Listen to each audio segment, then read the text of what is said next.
Join Hans and Scotty Wednesday from noon to 3. Kenny J's Barbecue at the District in South Jordan. Order half-pound burgers in time for your 4th of July barbecue, pre-smoked by Kenny himself. DJ PK, it's 97.5 The Zone, and we are joined now by Rafael Barlowe, Director of Scouting for NBA Big Board. Rafael, good morning. Good morning. How are you? Good. The day is finally here. We've been talking about this since the day college football ended. The Jazz weren't going anywhere, but straight to the draft lottery. So they're 5th. Do you have a good feel for how this is going to play out through the first 5 picks, or do you think there's going to be a trade, and no matter what you say now, it's going to scramble everything? I have no feel for what's going on. I know one thing, that there are 2 guys that slept well last night because they know where they're going to play next season, and that's Cooper Flagg and Dylan Harper. But the rest of the guys probably have no idea.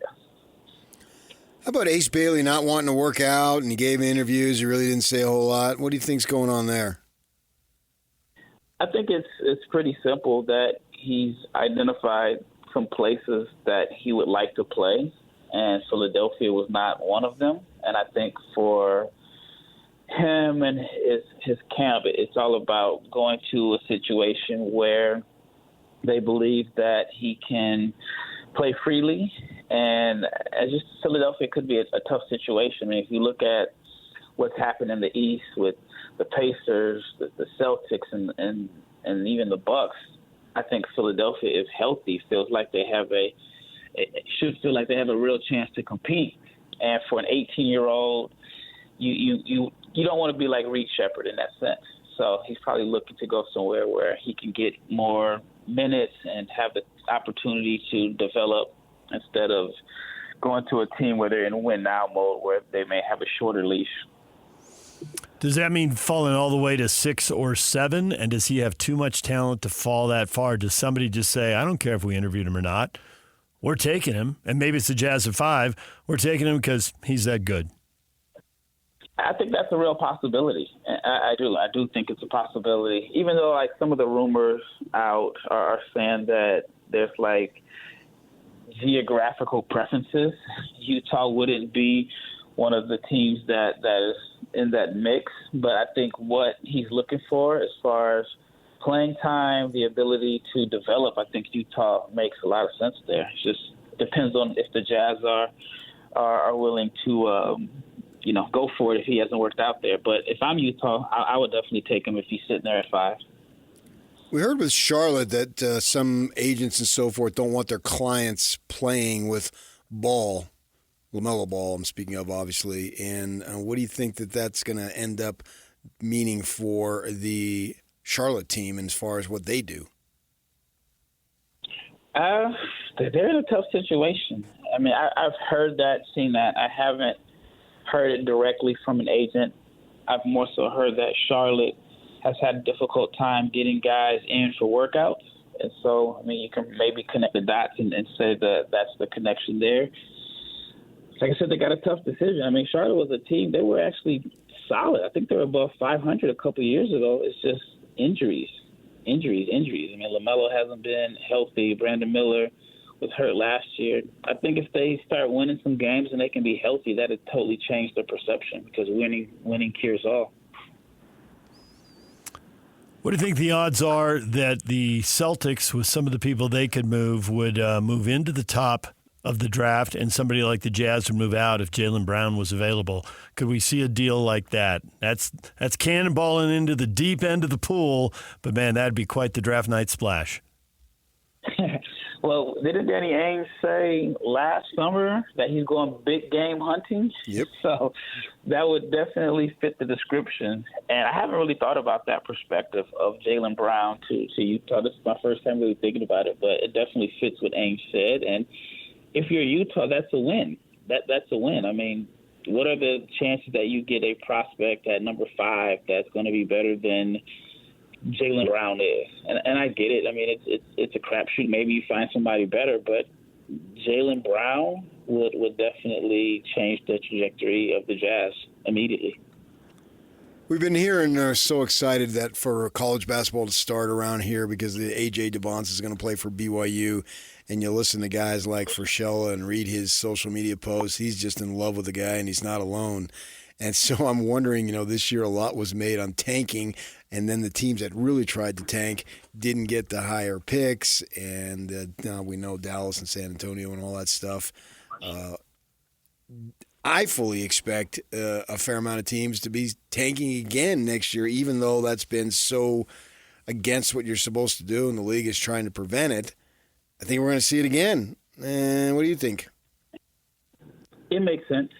And I'm not just saying this because I'm on a Utah-based station, but I spoke with a college coach that was at the Team USA camp, preparing for the U19s, and he said that AJ has taken it up to another level. And my question was, do you think he was bored in high school last year? Because that's something that I've brought up. And even though he was dominant, it just didn't seem like – it just seemed too easy for him. And he said, absolutely. He said, AJ should petition the league right now because he would be the best player in this draft if he entered right now.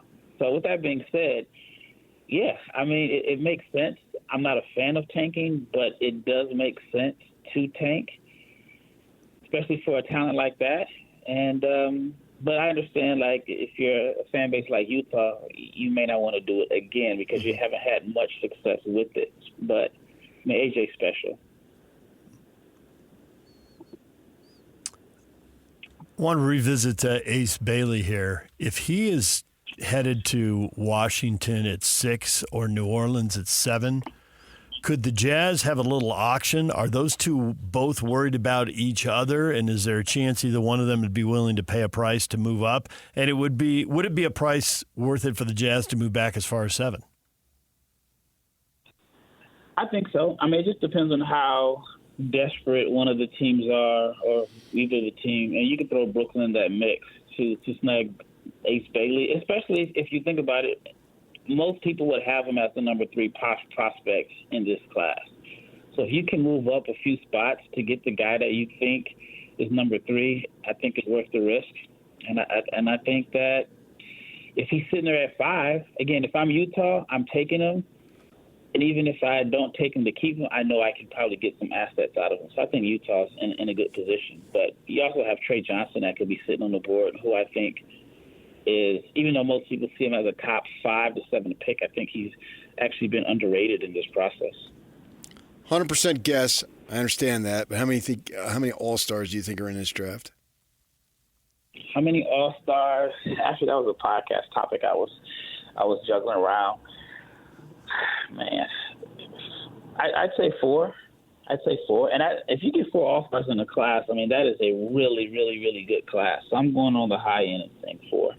But you're saying Cooper and Harper are 2, and then there's 2 more in there somewhere. Or you can nail it down more than that. Say, what's that? Maybe you can nail it down more than that. Maybe you're locked in on some of these guys. But when you said 4, I thought he thinks the top 2, and then somewhere else 2 other guys pop up and make it. Well, historically, if you just look back at past drafts, I mean, it's extremely rare for the first 2 picks in any draft since, like, 1990 for both of them to become All-Stars. I mean, just think back to, I guess some of the successful ones were like Shaq and Mourning. But other than that, I've did the research. It's very rare. So, I don't want to say I don't think Dylan Harper will be an All-Star. I'm just going historically. Mm-hmm. But I would say Cooper, Trey Johnson, Ace, and